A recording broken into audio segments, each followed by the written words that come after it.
Maya underworld.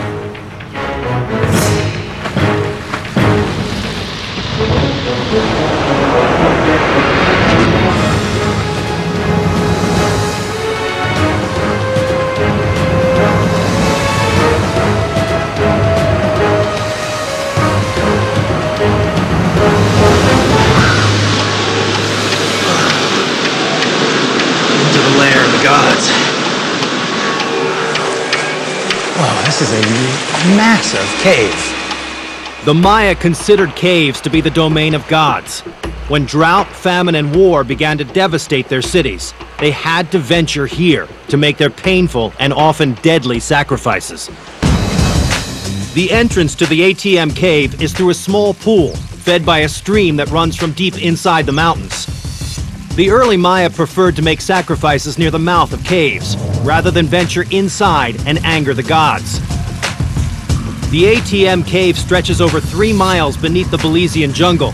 Some of its chambers reach 150 feet high, connected by winding, narrow passages. We had gone almost 500 yards into the cave, up the river, and finally reached a massive central chamber, the scene of a bloody sacrifice. Space is insane. Look at this. If you look over here, what we have is a grinding stone. That's where it was left by them. Exactly where we found it. But that's not the only thing they offered. Right. The Maya also conducted auto-sacrifice, bloodletting rituals. Bloodletting. That's right. There were various types of bloodletting. They would take obsidian blades or stingray spines, and they would pierce the tongue and catch the blood and offer the blood. Or sometimes they would pierce the thumb, sometimes even the foreskin of the penis. Often they would drop this blood onto bark paper and burn the paper, and then the essence of life goes up with the smoke. The Maya believed the heart, blood, and human breath were sacred substances that connected them to the spiritual world. So they offered these up to their gods to ensure the continuation of the cycle of life. Piercing the penis was their offering for human fertility. Although it was incredibly painful, the Maya elite, those closest to the gods, performed these rituals on themselves. It's an incredible room here. It looks like it was made for this purpose. Yes, and I think that the same way that you and I perceive this like an altar room, so did the Maya. But when bloodletting didn't work, the Maya went even further into the cave and began offering up more than just their blood. Don, we're in the middle of the underworld, and you got to be very careful where you step. What we have here is the skull of a male individual. So why is he here? This guy was a victim of sacrifice. Oh. The Maya believed that earth spirits, fertility gods, and rain gods reside in caves. So by sacrificing a human, they're inviting, asking, begging for the pity of the gods, their mercy. They are. And again, you know, I often say, when is it that you pray the most? You know, when things are going bad. It wasn't just men who were sacrificed. Jaime found evidence of women who were brutally killed. In fact, Jaime was the first person ever to discover this horrifying scene. Well, Don, here's... Oh, wow.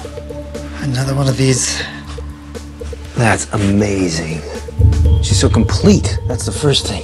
And you found this. I was the first archaeologist to ever come into this cave, and I still recall that day walking up this section and looking at this. I mean, I was dumbfounded. Blew your mind.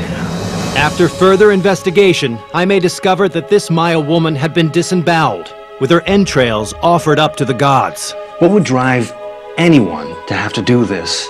What kind of desperation were they feeling? Around 750 to 800 AD, we know that Maya population has reached sort of a maximum. A lot of the land has been cleared. They're starting to get desperate because their crops aren't growing. People are doing rituals and ceremonies to the gods, petitioning the rains to come, and the rains don't come. So you start to get a little more desperate. So you start to go deeper inside the cave, offering your people in sacrifice. So this is what we have. When sacrificing their men and women didn't work, the Maya went to the most morbid, disturbing measures to appease the gods. In the bowels of the ATM cave, they resorted to their last hope, the killing of infants.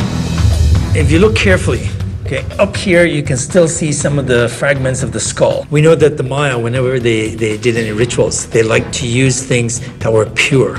uncontaminated, Right. virginal if you want. Sure. And what is more uncontaminated or virginal than a child? So this is a gift, the ultimate gift to the gods. That's right. There's little doubt in my mind that the reason they're doing this is because of drought.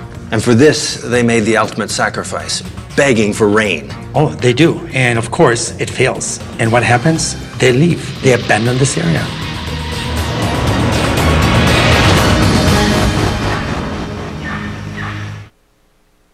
Touch it, bring it, pay it, watch it, turn it, leave it.